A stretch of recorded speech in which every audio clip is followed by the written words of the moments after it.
아버지 그 신이고 하나님 그 빛난 얼굴 배우며 두 손 들고 나가리 찬송과 존귀와 영광과 능력을 그 하늘 보좌 위에 주님께 하나님의 그 크신 사랑이 우리 죄를 사하셨네. 어린 양을 보혈의 은혜로 나갔네니 나가리 하나님 그 빛난 얼굴 배우며 두 손 들고 나가리 찬송과 존귀와 영광과 능력을 그 하늘 보좌 위에 주님께 하나님 그 빛난 얼굴 배우며 두 손 들고 나가리 찬송과 존귀와 영광과 능력을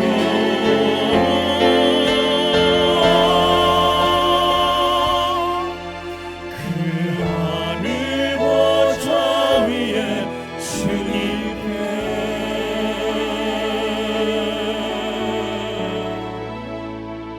아멘. 자리에 앉아주십시오. 기억나세요? 찬양은 뭐처럼요? 기도처럼. 찬양을 기도처럼 대해주셨으면 좋겠습니다. 찬양 가운데 우리가 다른 것들 보거나 또 모바일 폰을 보거나 이렇게 좀 안 했으면 좋겠습니다.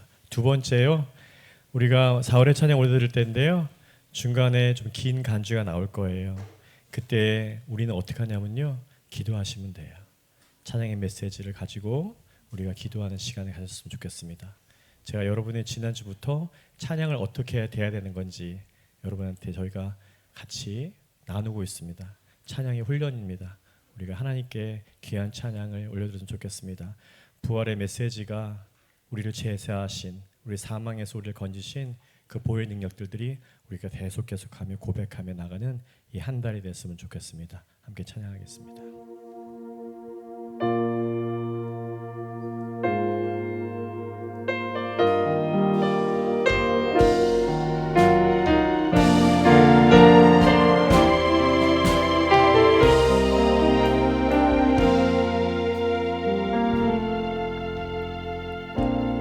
아무런 자격도 없는 나를 위해 아무런 소망도 없는 나를 위해 사랑한다 사랑한다 사랑한다 말하시네. 이 낮은 날 위해 우리 한 번 다시 고백합니다. 아무런 자격도 없는 나를 위해 아무런 소망도 없는 나를 위해 사랑한다 사랑한다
지극히 작은 자에게 행한 것이 나에게 행한 것이라고 주님께서 말씀하셨습니다.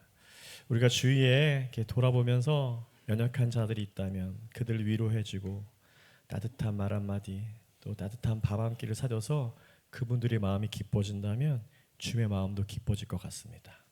우리가 그런 삶들을 살아갔으면 좋겠습니다. 내가 주님의 기쁨이 되고 또 그 삶을 살아갈 때에 하나님의 영광을 나타내는 우리의 삶들이 되기를 소망하는 마음으로 다시 한번 찬양으로 우리가 고백합니다.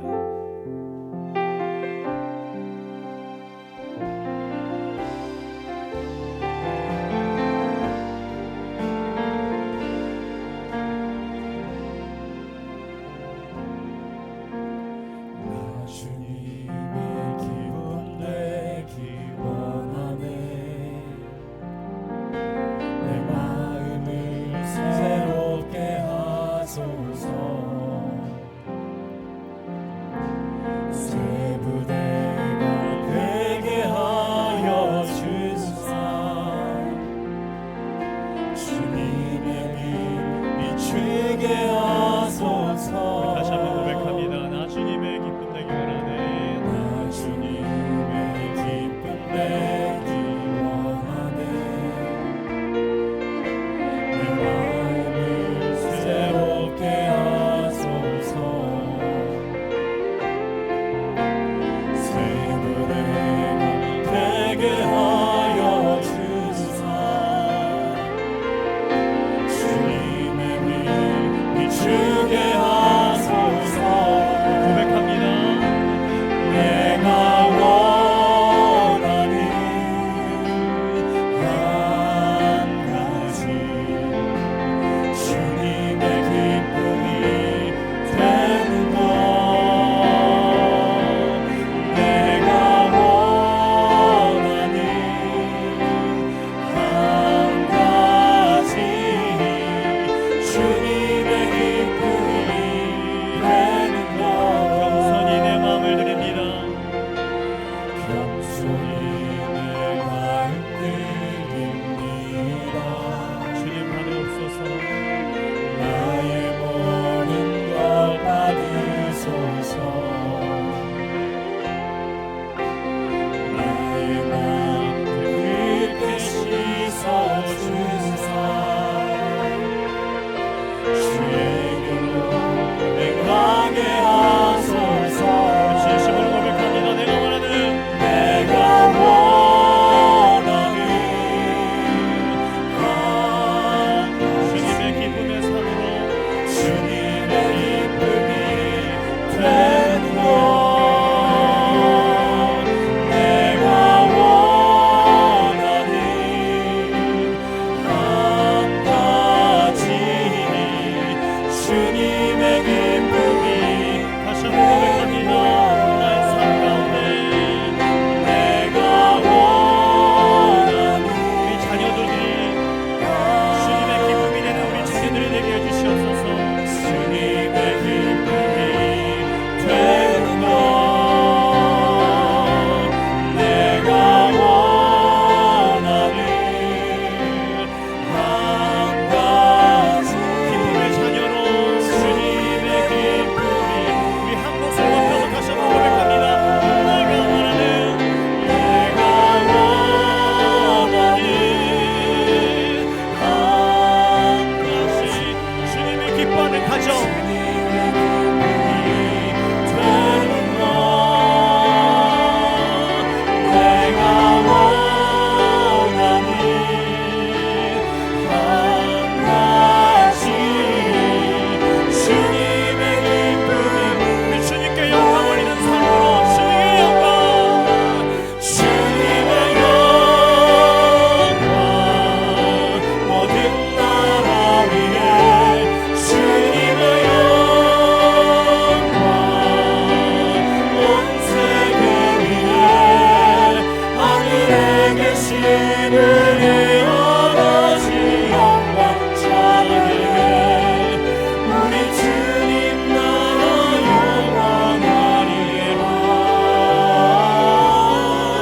우리 주님 뜻은 이루어지 영광을 돌리세.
우리가 노래로 우리가 주님께 고백했듯이 우리가 우리 목소리로 또 나의 마음 가운데 영적인 기쁨 가운데 다시 한번 고백의 기도를 드렸으면 좋겠습니다. 하나님, 내가 주님의 기쁨이 되기 원합니다. 아버지 하나님, 하나님을 기쁘게 주님의 기쁨이 되는 삶대로 살아갈 수 있도록 인도하여 주시옵소서. 나의 삶이 우리 자녀가 주님의 기쁨 되게 살기 원합니다. 나의 직장 생활에서 나의 사업체에서 하나님께 영광 올리는 삶을 살아갈 수 있는 주시고, 아버지 하나님, 내 안에 주님이 살아계심을 말미암아서 주님이 빛나게 해주시고, 그 주님의 빛나는 것으로 말미암아서 아버지 하나님, 내 주위에 아버지 하나님 복음이 하나님의 사랑이 전달될 수 있도록 나를 사용하여 주시옵소서. 그 기쁨이 되는 삶대로 살아갈 수 있도록 인도하여 주시옵소서. 우리 자녀들을 위해서, 또 가정을 위해서, 또 나의 삶을 위해서 함께 기도하겠습니다. 함께 기도하겠습니다.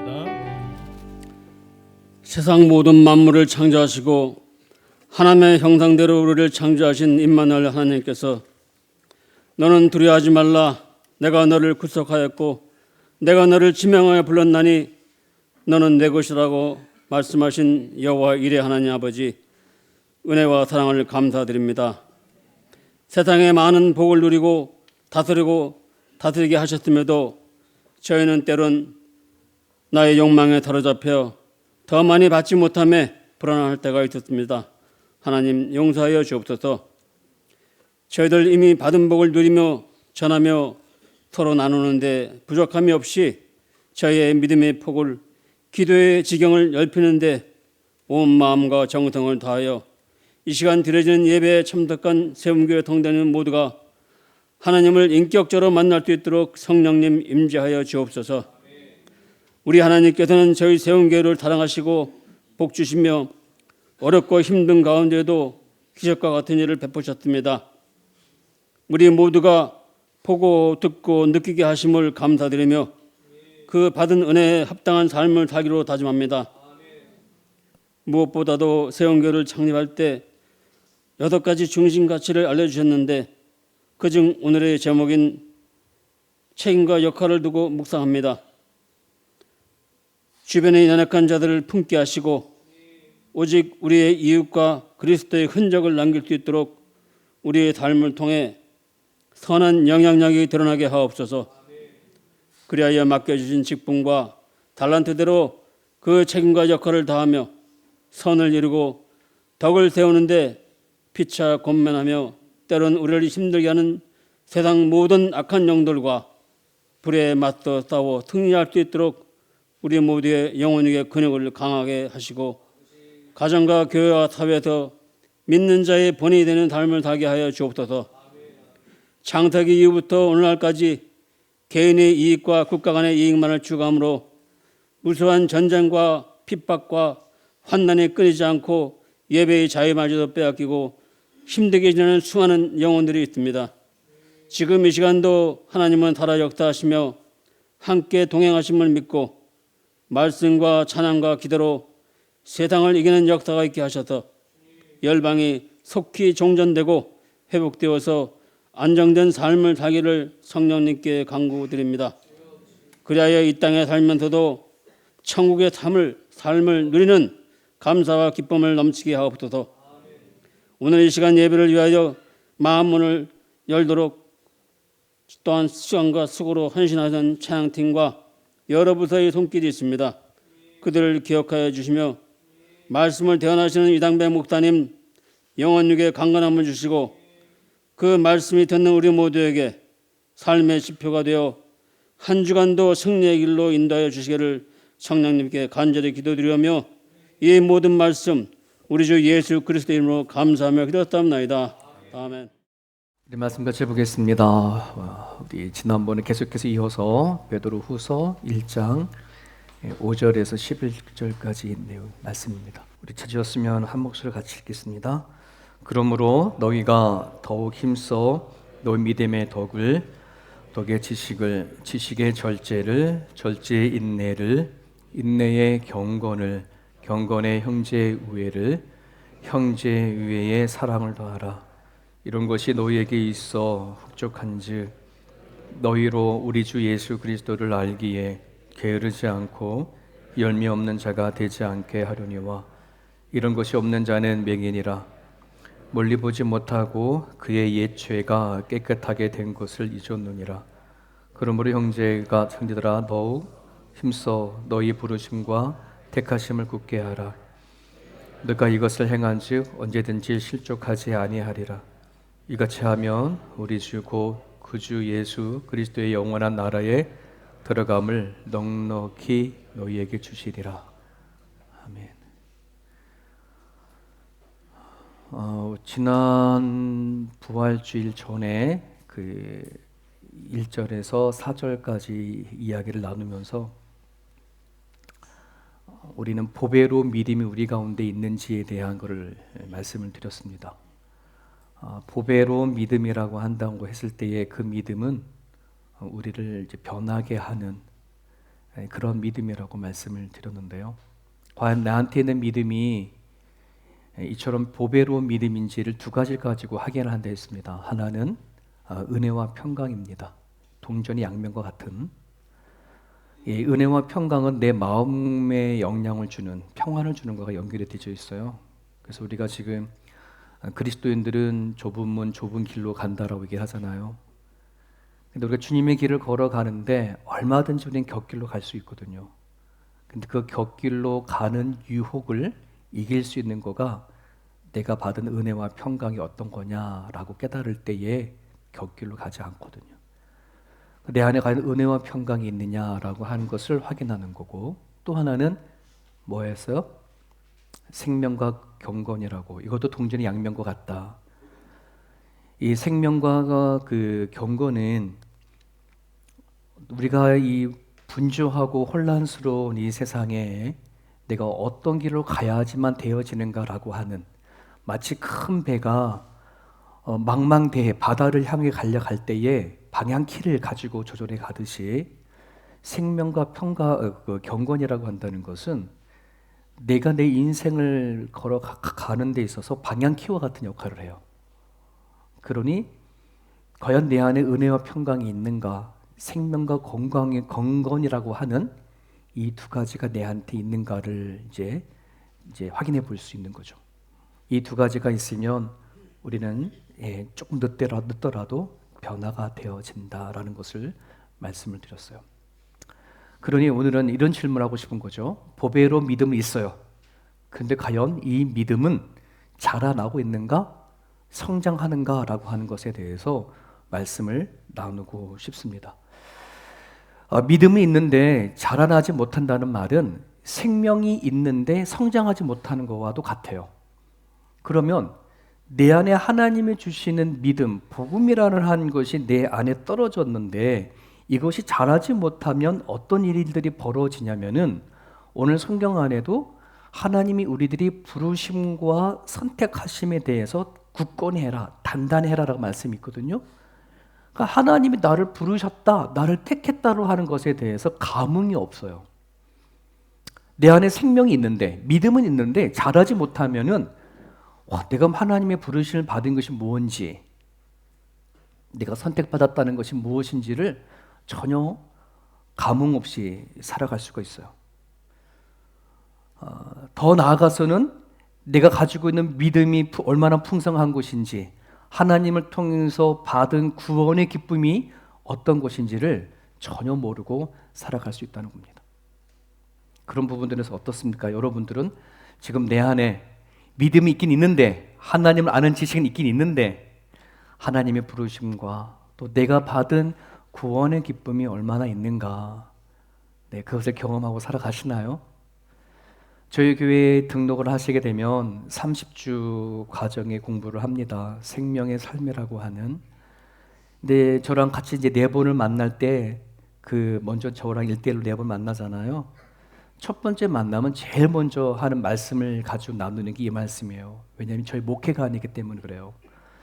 예수님께서 이렇게 말씀 주셨어요. 도둑이 오는 것은 도둑질하고 죽이고 멸망시키는 것뿐이지만 내가 온 것은 양으로 생명을 얻게 하고, 이 생명은 내가 죽어서 가는 천국에서 얻는 영생, 이런 생명이거든요. 이 생명을 얻게 하고 하나 더 있어요. 뒤에 더 풍성히 생명을 얻게 하려는 것이다. 우리 개역개정은 생명이라는 단어가 한 번 나오지만 헬라어의 원문은 두 번을 언급해요. 앞에서 말하는 생명과 뒤에서 말하는 생명이 좀 달라요. 앞에서 말하는 생명은 죽어서 가는 영생이고, 뒤에서 더 풍성히 주고자 하시는 생명은 우리가 예수님을 그리스도를 믿으면 뭐 했다 그래요? 거듭났다라고 얘기하잖아요. 거듭난 생명, 새 생명, 이걸 갖고 살아가. 하지만 또 우리 육신이 또 언젠가 죽잖아, 그죠? 내 육신이 죽을 때까지의 이 생명, 내가 믿고 죽어서 영생 얻는 거는 우리 믿음으로 다 얻어졌어. 하지만 예수님께서 더 주시기 원하는 것은 예수님을 믿고 이 땅에 살아갈 때에 주시고자 하시는 풍성함이 되게 커. 근데 이제 목회자 입장에 너무나 안타까운 것은 너무나 많은 사람들이 죽어서 가는 천국만 바라지, 내가 지금 현재 예수님 믿고 살아가는 내 이 현실의 삶에 대해서는 얼마나 풍요로운지, 내가 구원받은 사람으로 살아가는 은총이 얼마나 놀라운지를 전혀 경험하지 않고 살아가는 사람들이 너무 많다는 거죠. 많은 사람들은 이렇게 생각합니다. 신앙생활 하다가 와, 목사님 내가 정말 천국 갈 수 있을지 모르겠어요, 이렇게 물어보는 분들이 있거든요. 그런데요, 정말 내가 하나님을 통해서 부르심에 나를 선택하시고 구원을 주신 것이 얼마나 풍요로운지 그거를 마음에 경험하고 살아가는 사람들은 그거 안 물어봐. 왜? 이미 알거든. 그래서 오늘 11절에 이런 말씀 있잖아요. 이같이 하면 우리 주 곧 그 주 예수 그리스도의 영원한 날에 들어감을 넉넉히 너에게 주시리라. 이 얘기 뭐냐 그러면은, 내가 정말 내가 이대로 살다가 내가 천국 가는지 아닌지 잘 모르겠어요 라고 하는 사람들은 뭐가 없냐 그러면, 내가 지금 예수님 믿고 살아가는 그 기쁨과 구원의 기쁨이 뭔지 모르니까 불안한 거야. 내가 정말 죽으면 천국 가나 못 가나 막 이렇게. 하지만 내가 지금 살아가는 이 현실, 이 상황 안에서 내가 내 믿음이 얼마나 놀라운 믿음인지, 하나님이 주시는 구원의 기쁨이 얼마나 큰 것인지 그거를 경험하고 살아가는 사람들은 그 말하지 않지. 이미 알거든. 그걸 주시겠다는 거예요. 불확실한 구원의 확신이 아니라 내가 받은 구원이 얼마나 놀라운 건지, 하나님 나를 택하고 부르신 것이 얼마나 놀라운 사건인지를 내가 이거를 경험하고 살아가게 되어버리면은 하늘나라 들어가는 건 넉넉한 거예요. 그걸 가지고 불확신해서 두려워 떨지 않는다는 말이에요. 저와 여러분들에게 그러한 성장이 있기를 간절히 바랍니다. 자, 그럼 좀 진단해 볼까요? 그러면은 과연 내 안에 있는 이 믿음은 성장하고 있는가? 아니면 그냥 그 자리에 머물러 있는가? 하나의 씨가 그대로 있는지 아니면 자라고 있는지 확인 좀 해볼게요. 내가 예수님의 말씀을 믿음으로 받아서 성장하는 사람들에게 나타나는 여러 가지 특징들이 있는데, 대표적인 세 가지 특징이 있어요. 하나는 죄에 대해서 민감해지게 돼요. 죄. 어떤 사람 성도들은 죄 얘기만 하면 막 알러지 반응을 일으킨 사람이 있어요.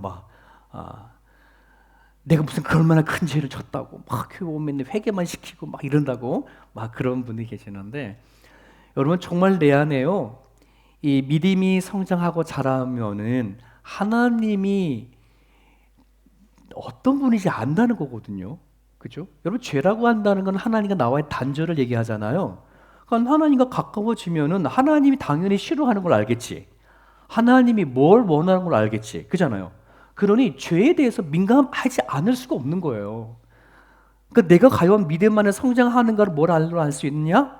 내가 죄에 대해서 민감하냐? 이런 부분들이에요. 또 하나는 눈에 보이지 않는 영적인 것을 갈망하느냐 하는 부분들입니다. 우리는 대체적으로 다 눈에 보여지는 것을 쫓아 갖고 살아가요. 그죠? 여러분, 그래서 갈망한다라고 한다는 말은 내가 원하는 거, 내가 필요로 하는 거, 내가 가지고 싶고 이런 것들이거든요. 근데 우리는 하나님을 만나고 오기 전에는 내가 바라고 원하고 가지고 싶고 필요한 거는 다 눈에 보이는 것들, 그런 거잖아. 그죠? 그런데 이제는 하나님을 통해서 눈에 보이지 않는 하나님이 어떤 하나님인지, 우리 가운데 주시고자 하시는 것이 무엇인지를 우리가 알게 되어지거든요. 내 안에 믿음이 성장하면 성장할수록 그 보이지 않는 것을 자꾸만 갈급하게 되어져요. 기도를 찾게 되어지고 말씀을 읽고 싶어하는, 말씀을 알고 싶어하는 마음이 더 간절해지고 또 내가 예배드려지는 그 현장을 가고 싶어하는 이 마음이 우리 가운데 자꾸 성장한다고요. 자란다고요. 그러니까 내가 보면 돼. 아, 내가 믿음이 자라냐 안 자라냐를 이런 거 보면 알 수 있어요. 하나 더 얘기하면은요, 자기 중심적인 삶에서 벗어나려고 해요. 네. 내 안에 하나님이 들어와 계시잖아. 그 하나님이 내 안에 있는 오셔서 내 생각과 내 마음 가운데 계속해서 간섭을 하시고 하시다 보면은 이제 내 중심적인 삶을 내려놓게 돼. 이게 나는 죽고야. 나는 죽고 예수 산다라고 하잖아요. 뭐가 죽는 거냐? 아, 내 중심으로 살았던, 하나님 모르고 살았던 그 나를 내려놓는 거, 이게 내가 죽는 거거든요. 그럴 수밖에 없지. 내 안에 믿음이 성장하고 자라나면 하나님의 관계가 깊어지는데 어떻게 그럼에도 불구하고 역시 나를 주장할 수가 있겠어? 믿음이 자라지 않으면은 어떤 일들이 일어나느냐? 하나님에 대한 인식은 갖고 있지. 믿음이 있으니. 하지만 여전히 살아가는 삶의 현장 가는 건데는 하나님보다는 내가 더 빨라. 내 생각이 빠르고 내 계획이 빠르고 내 기도 뭐 하는 그 문제 가지고 기도하기보다는 그냥 내가 가지고 있는 생각과 판단과 지식, 진리 뭐 이런 것들을 더 붙잡게 되어주죠. 오늘 성경에서 얘기를 합니다. 우리 안에 있는 하나님에 대한 이 믿음, 보배로운 믿음이 성장하고 자라나야 우리가 이 땅에 살아갈 때 세상에 대해서나 아니면 사람들의 관계에서 오는 실족함이 이게 이길 수 있다는 말이에요. 우리 인생 살아가다 보면 실족하잖아요, 많이. 그잖아요? 왜 실족하냐? 내 살아간 삶의 현장 가운데서 사람들과 관계 안에서 왜 실족하냐? 내 안에 있는 이 믿음이 굳건하지 않으면 실족하는 거예요. 그런 부분들에서 오늘은 내가 과연 내 믿음이 얼마나 자라가고 있는지를 확인해보고 검증해보는 그런 시간이 되었으면 좋겠습니다. 하나 여쭤보겠습니다. 사과 씨를 심으면 뭐가 날까요? 사과가 열려요. 당연하죠. 배에 씨를 심으면 뭐가 나요? 배가 열리겠죠. 그러면 믿음이라고 하는 씨를 심으면 뭐가 자랄까요? 헷갈려. 믿음이 만들어지나? 네? 믿음이라는 씨가 우리들에겐 왔잖아요. 자, 베드로전서 아직 1장 9절에 이렇게 말하고 있어요. 같이 읽을까요?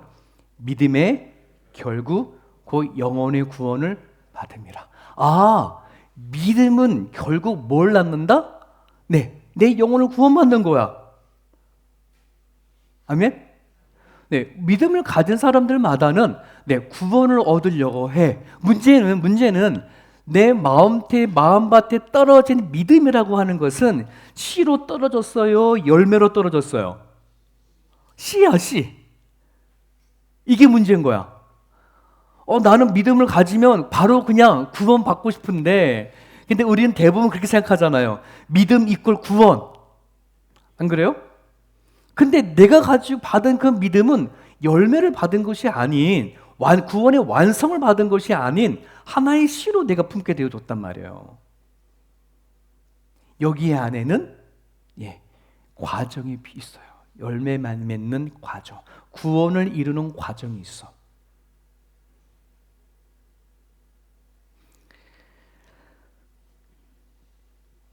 근데 내가 믿음의 씨앗을 받았고 이것이 구원이라고 하는 열매를 맺는데 이것에 머물러 있어 버리면은 어떤 문제가 생기냐 그러면은 내가 이 씨앗이 성장하고 자라나는 그 기쁨을 많이 모르고 살아갈 수 있는 거예요. 너무나 많은 사람들은 오늘날 믿음 이꼴 구원, 그래서 마치 나는 믿음을 가지면 구원받아 라고 하는 이 생각에 꽂히다 보니까는 내가 믿음에 대해서 어떤 성장하는 과정에 대해서는 이거를 전혀 생각하지 않고 살아가는 사람들이 많아요. 그냥 내가 알고 있는 지식, 하나님이 계신다, 예수님이 나를 위해 십자가 못 박아 돌아가셨다, 나는 그거를 믿어. 하나님이 나를 선택한 것도 믿고 내가 죽은 다음에 천국 있다는 것도 다 믿어. 이 믿음이 결국은 나를 구원시킬 거야 라고 생각하는 사람들이 있거든요. 틀린 건 아니에요. 맞아요. 하지만 문제가 있어요. 뭐냐면은 내가 이 믿음이라고 한다는 것을 성장하고 자라서 키워가는 그 기쁨은 결코 맛보지 못한다는 거예요.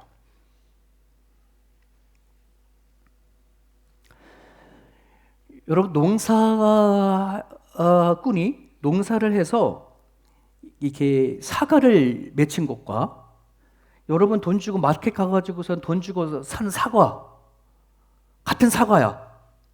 하지만 농사를 져서 자기가 수확한 사과와 돈을 주고 산 사과는 똑같을 수가 있을까? 같은 사과이지만 대하는 게 다르겠지. 안 그래요? 이게 있어요. 농사꾼으로서는 이게요, 똑같은 사과일지 모르겠지만은 거기에 대한 땀과 사랑과 이런 게 다 들어갔어. 그게 성장하고 자랄 때마다 그 마음과 이게 다 들어가잖아. 그죠? 그러니까 똑같은 사과라고 하더라도 이것을 내가 취하는 것 자체는 너무너무 다른 거예요. 이 구원이 마찬가지거든요. 구원이 마찬가지예요. 여러분, 예수님의 옆에서 말 한마디 잘해가지고 단순간에 구원받은 한 강도 이야기 잘 알잖아요. 그잖아요. 여러분, 그 사람이 예수님 옆에서 달려 죽으면서 예수님 난 믿어요. 주님이 계시는 곳 나도 있기를 원해요. 그런 말 한마디가 그로 하여금 구원받게 했거든요.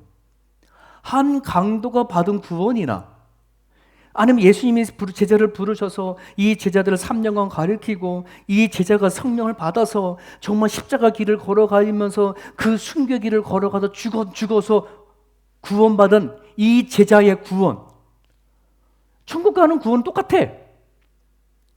하지만 달라. 감이 와요? 다른 거예요. 똑같은 구원이기도 해요. 하지만 달라요. 오늘 모든 사람들이 똑같은 믿음을 가지고 똑같은 구원을 받았다라고 고백을 해요. 하지만 살아가는 삶의 현장에서 삶은 너무너무 다 달라요. 하나님이 오늘 우리들에게 주시고자 하시는 것이 있어요. 그것은 뭐냐면 내가 우리에게 믿음을 주시면서 하루아침에 구원을 우리가 죽으면 고백하면 구원을 받지. 하지만 내가 예수님을 믿고 살아가는 삶 속에서 주시고자 하시는 그 풍성함은 너무너무 커요. 너무너무 커요. 그러니 오늘 내가 예수를 믿고 내 믿음을 성장시키고 키워갈 수 있는 시간이 내한테 있다라고 한다는 것은 그 자체만으로도 복이에요. 자체만으로 복이에요. 오늘 이 순간에 여기 폭탄 탁 터져가지고서 한꺼번에 다 죽는다. 물론 다 예수님 믿으니 다 천국 갑니다. 하지만 오늘 이 자리에 계신 저와 여러분들은 똑같이 예수를 믿고 똑같은 구원을 받았지만 내가 살아가는 삶 속에서의 누리는 그 풍성함과 하나님이 함께 하신 것을 전혀 맛보지 못하고 살아가는 사람들이 너무 많을 거라는 말이지. 예수님이 십자가에 못 박혀 돌아가신 사건은 단지 나 자신을 죽어서 천국 가기 위한 그 목적만이 아니라 오늘 이 땅에서 예수님 믿고 살아가는 우리들에게 주시고자 하시는 그 풍성함이 있어요. 그걸 누릴 수 있기를 간절히 바라요. 제가 목회관이 거기 있어요. 여러분들이 너무나 많은 성도들이 신앙을 안에서 살아가고 구원받고 살아가지만 너무 마음이 여전히 하나님의 나라가 아니라 지옥 가운데 살아가고 있는 성도들이 너무나 많아. 너무나 안타깝지. 네. 내가 살아간 삶의 현장 가운데 예수와 함께 살아가는 삶의 모습인지 전혀 마지못해 인생을 살아가는지 너무나 많아. 너무나 가슴 아파. 교회를 다니고 예수를 믿는 사람들조차도 자살을 하는 사람들이 많고 우울증에 빠진 사람들이 수두룩 빽빽이에요. 예수님이 너무나 통곡하고 아파하실 것 같아. 예수님이 주시고자 하시는 것은 우리가 죽은 다음에 천국, 그건 두 번째 이야기야. 오늘 내가 예수를 붙잡고 살아가는 우리의 마음에 주시고자 하시는 그 풍요로움이 무엇인지를 경험할 수 있어야 된다는. 고린도전서 3장 11절 13절입니다. 같이 읽을까? 좀 길지만 시작. 아무도 이미 놓은 기초이신 예수 그리스도 밖에 또 다른 기초를 놓을 수 없습니다. 누가 이 기초 위에 금이나 은이나 보석이나 나무나 풀이나 짚으로 집을 지으면 그에 따라 각 사람의 업적에 드러날 것입니다. 그날이 그것을 환히 보여줄 것입니다. 그것은 불로 드러날 것이기 때문입니다.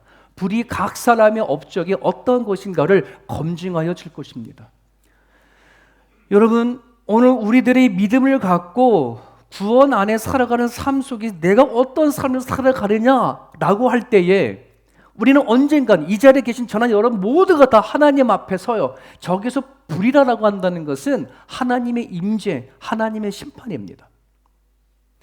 우리는 지금 눈에 보이지 않을 하나님을 믿고 예배를 하지만 언젠가는 내가 보지 못한 그 하나님 앞에 다 설 자리가 다 쓴단 말이지. 그때에 하나님의 임재와 심판 앞에 섰을 때에 내가 여기에서 어떤 믿음으로 살았는지에 대한 그것에 대한 보상은 달라. 똑같이 구원을 받지만 내가 여기서 그 구원과 그 믿음을 어떻게 알고 살았느냐에 따른 그 보상은 달라. 똑같을 수가 없어요.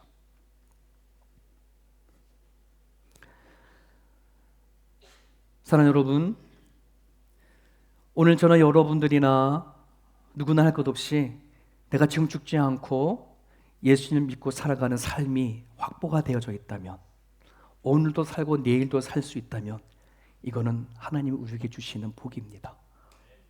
그거를 기억하실 수 있길 바라요. 여러분, 농부가 씨를 심어 가지고서는 열매를 얻을 때까지 막 열심히 하는 걸 뭐라 그래요? 뭐 한다 그래요? 농사 짓는다라고 얘기를 하죠.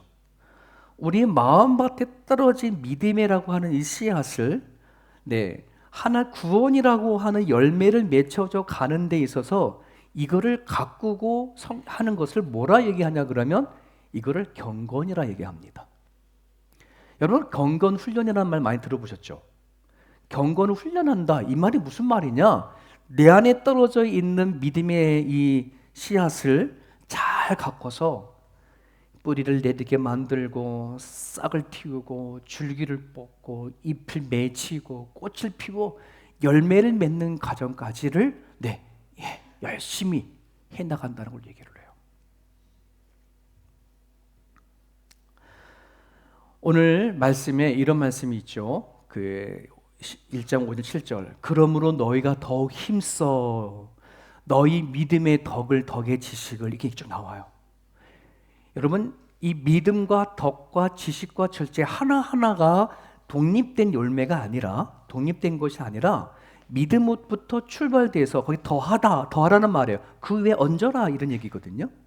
이거는 믿음이라고 하는 씨앗을 우리가 가꾸고 그럼 그 다음 단계로 성장하는 과정을 얘기를 해요. 그래서 오늘 본문에 나오는 5절과 7절의 이 말씀의 8가지 이야기는 이 믿음이 성장하는 과정을 얘기를 한다는 말입니다. 자, 그러면은 여러분, 우리가 잘 알고 있다시피 갈라디아서 5장에 보면은 성령의 9가지 열매가 등장해요. 그죠? 성령의 9가지 열매가 뭐예요? 사랑과 희락과 화평과 오래 참음과 자비와 양성과 충성과 온유와 절제. 자, 이것은 독립적인 열매이거든요.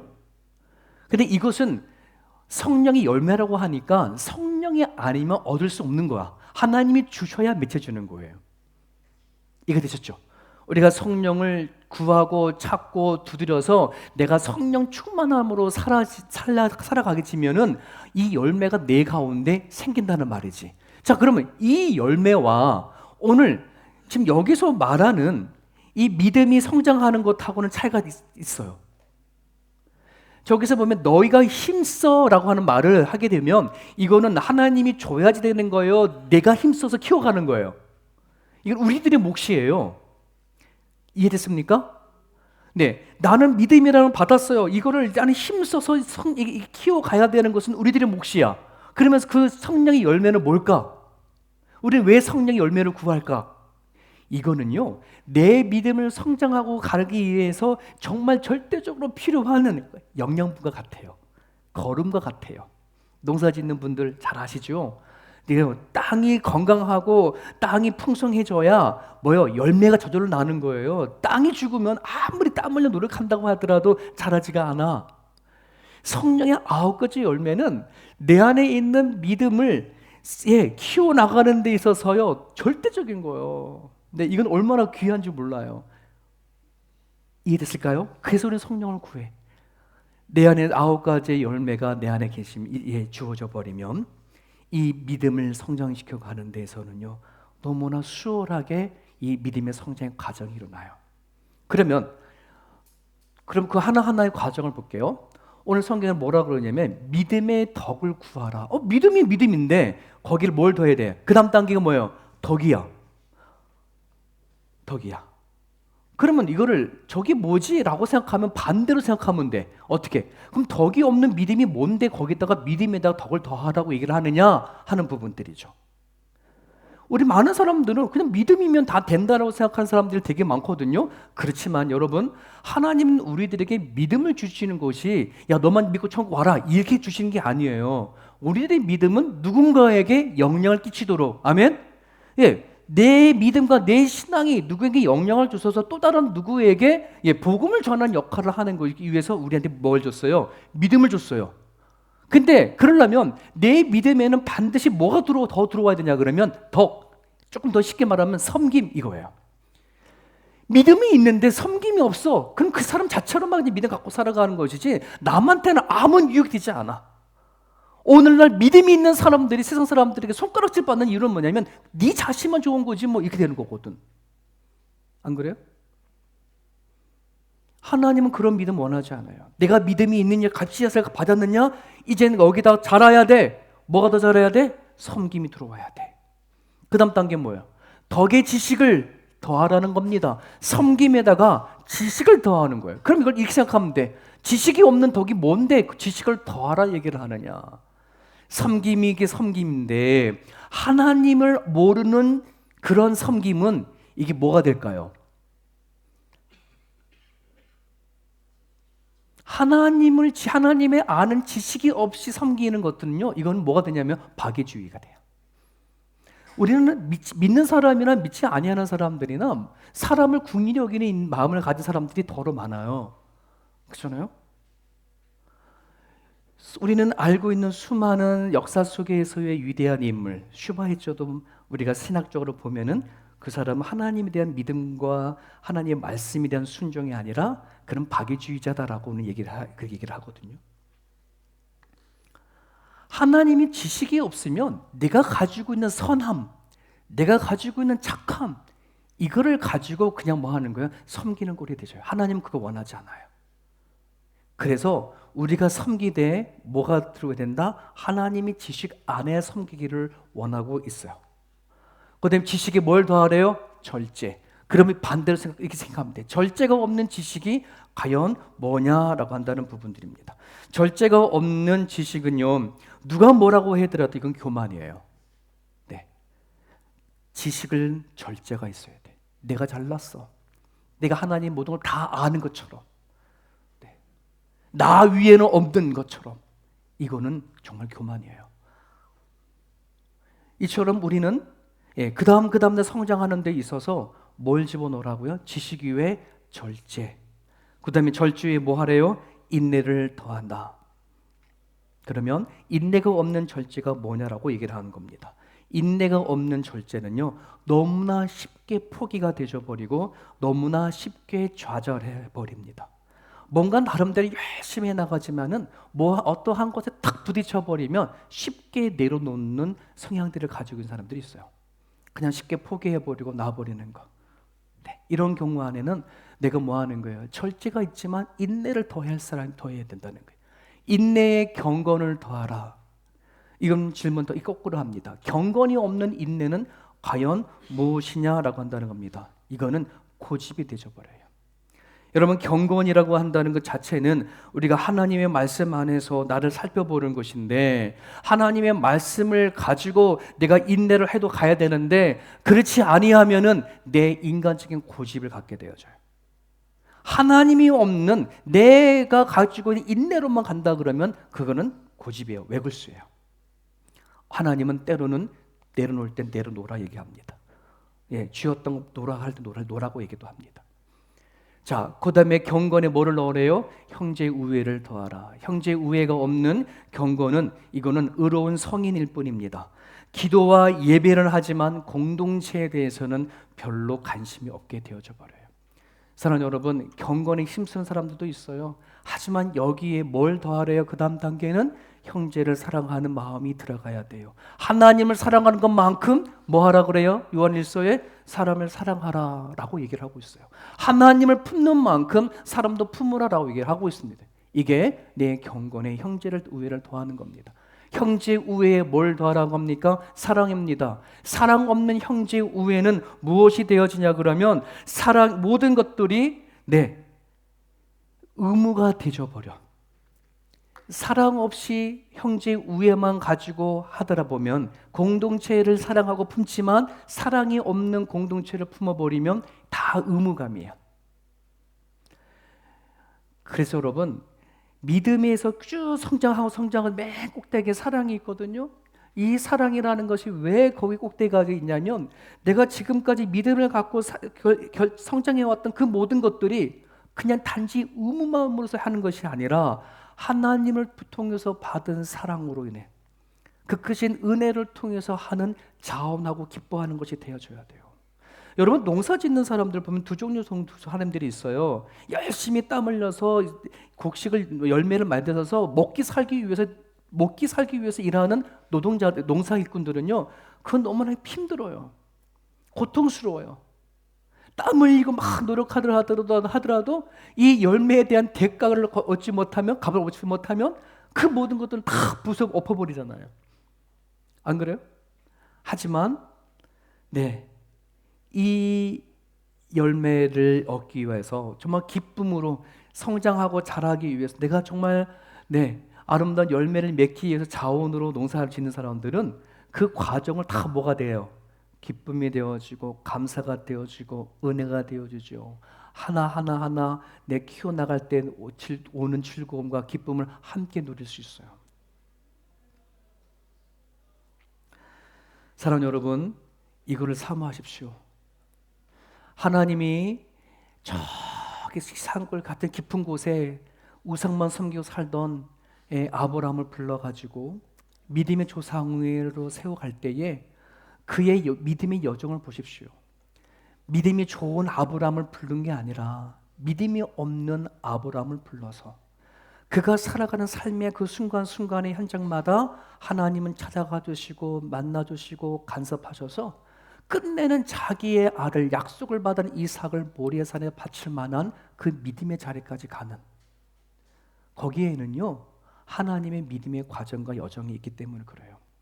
하나님이 아브라함을 불러서 그가 죽을 때까지의 그 인생은 결코 하나님 앞에는 헛된 인생이 없음을 얘기하고 있는 거예요. 오늘 우리가 예수님을 통해서 하나님을 통해서 부름을 받았다고 하잖아요. 하나님 앞에 택함을 받았다고 다 고백하잖아요. 그러면 내가 지금부터 내 육신이 죽을 때까지 인생은 하나님 앞에 버릴 것이 하나도 없어요. 이 자신감이 있으셔야 돼요. 근데 우리는 실패나 내가 생각했을 때 이건 아니다라고 하는 일들이 닥치면 뭐 하는 거예요? 나는 믿음이 없는 것 같고 나는 뭔가 좌절하고 실패하는 것 같고 할지 모르지만 결코 그러지 않아요. 우리들의 믿음은 살아가는 삶의 환경과 여건과 상황 가운데 하나님이 만들어 가시고 찾아와 주시고 경험하게 하셔서 이전에는 너무나 의미 없는 내 인생의 삶일지 모르지만 하나님 앞에 살아간 내 인생이라고 고백되어진다면 이제는 버릴 것이 하나도 없어, 내 인생에. 아멘? 이게 믿어줘야 된다고요, 여러분. 그래야 내가 지금 내 살고 있는 현재 이 삶이 좋든 나쁘든 잘 되든 잘 되지 않든 여기서 하나님이 일하심을 기대할 수 있어요. 그렇지 않으면 되게 무의미해져 버리거나 하나님을 오해하게 되져 버려요. 어찌 하나님 그럴 수가 있겠습니까? 라고 하는 원망과 불평으로 가져갈 수밖에 없어요. 이제 비교됩니다. 내가 믿음이 씨앗에서 잘 성장하는 데 있어서의 비결 두 가지만 알려드리고 마칠게요. 저기 뭐예요? 학교 다니시면 한번 본 적이 있죠? 1차 방정식이에요. X를 입력이라고 얘기합니다. 내가 무엇인가 받아들이는 겁니다. 지식을 받아들이든 눈으로 받아들이든 모든 정보를 내가 받아들여요. Y는 출력입니다. 내가 받아들이고 내한테 뭔가 지고볶고 해가지고서는 나오는 뭔가 결과물이 출력입니다. 근데 여러분, 내한테 들어왔던 정보가 나가는 과정에 안에 있어서 거기에 A라고 하는 것에 의해서 이게 뭔가 달라져요. 내가 아무리 많은 거를 입력한다 하더라도 저 A가 마이너스가 되어버리면 어떻게 돼요? 출력은 마이너스가 되어버려요. 하지만 저 A가 플러스라고 한다면 뭐 하는 거예요? 내가 받은 입력이 적다라고 하더라도 나오는 거는 2배, 3배가 될 수 있어요? 없어요? 될 수 있어요. 하지만 입력되어지는 거가 아무리 많이 들어온다고 하더라도 이것을 아무것도 출력을 나가지 못하게 한다면 A가 뭐가 되면 돼? 0이 되면 돼. 그죠? A가 0이 되어버리면은 아무리 들어오도 나가는 게 하나도 없어. 그냥 그대로야. 저 A가 뭘까? 이거는 현실의 무게예요. 무슨 말이냐면 여러분, 우리가 지금 믿는 하나님 눈에 보여요, 안 보여요? 안 보여요. 지금 내가 믿음이라는 것도 눈에 안 보여요. 믿음의 덕의 지식의 경건을 나름대로 계속해서 우리는 뭐 하는 거냐면 성장하고 자라는 과정이 있는데 이게 눈에 보이지 않아요. 성령의 9가지 열매 눈에 보이지 않아요. 우리가 왜 수많은 말씀을 듣고 많은 걸 듣지만 나가는 거가 0이냐? 그거는 현실적이지 않아 라고 생각하는 순간에 출력은 0이 되어버려요. 하나님이 현실적이지 않다. 영적인 것이 현실적이지 않아. 하나님의 말씀이 나에게는 현실적이지 않아. 비현실적이야 라고 생각하는 순간에 마이너스가 되어지거나 아무런 영향이 나가지 않아. 왜 내 믿음이 자라지 않느냐 라고 물어본다면 하나님이 된 존재와 하나님이 주시고자 하시는 그 풍성함이 현실적으로 와 닿지 않으면 아무것도 안 나가요. 마태복음 20장 16절에 나중된 자가 먼저 되고 먼저 된 자가 나중된다. 어떻게 가능하냐 이게? 많이 듣고 많은 시간이 입력이 중요한 게 아니라 내가 하나를 듣든 2개를 듣든 A라고 하는 그 말씀을 내가 얼마나 현실적으로 받아들이냐에 따라 출력은 달라져. 이해됐습니까? 이것이 결국은 나중된 자가 먼저 되고 먼저 되는 나중에 되어지는 역전이 되어져. 내 안에 있는 믿음의 씨앗은 그렇게 성장을 자라요. 하나의 더 원리를 말씀을 드리죠. 요한복음 15장 1절에 나는 참 포도나무요 내 아버지는 농부다. 여기서 농부가 누구예요? 하나님 아버지. 와, 난 지금까지 내 마음밭에 떨어진 이 믿음을 내가 가꾸고 성장하고 자라는 것인데 이게 다 내 몫이구나 라고 아까 말씀을 드렸어요. 그죠? 내 몫이에요. 하지만 여러분, 나의 안에 있는 믿음을 주시고 키우시는 분은 누구다? 하나님이야. 아멘? 그래서 우리가 더 힘써서 해야 할 역할은 그 다음 단계로 가서 뭘 잘하고 뭐 하는 이 얘기가 아니라 예수께 붙어 있으면 되는 거야. 이게 비결이에요. 내 안에 거하라 나도 너 안에 거하리라. 가지가 포도나무에 붙어 있지 아니하면 스스로 열매를 맺을 수 없는 것 같이 너도 내 안에 있지 않으면 그러하리라. 예수 그리스도께서요 너무 귀한 분, 너무 좋으신 분이에요. 우리가 그렇게 할 수 없는 걸 너무나 잘 알아요. 내 안의 믿음을 어떻게 단계 해가지고 사랑까지 가고 구원을 내가 이룰 수 있겠습니까? 아니요. 예수께 붙어 있는 거예요. 성경 그 얘기하는 거 더 힘써서 주께 붙어 있으라. 하나님의 부르심과 택함을 굳게 해라. 이것은 뭐냐 그러면요 붙어 있는 힘입니다. 우리가 살아가고 있는 이 세상은요 너무나 실족할 수 있는 그런 세상이 많습니다. 공격당할 일도 많습니다.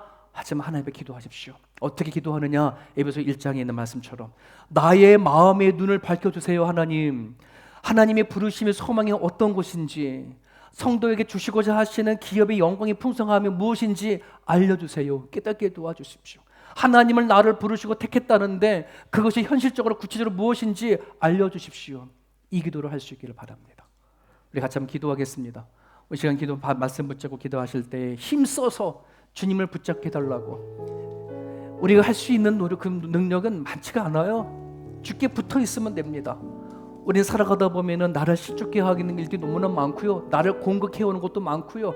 내가 성장하는데 방해하는 것들이 얼마나 많은지 모릅니다. 하지만 주께 붙어 있으십시오. 예수님을 통해서 공급되어지는 것을 먹고 마실 수만 있다면 우리는요 성장하는 것은 하나님께서 하게 하십니다. 우리 주님 말씀 붙잡고 이 시간 같이 한번 기도하기 원합니다.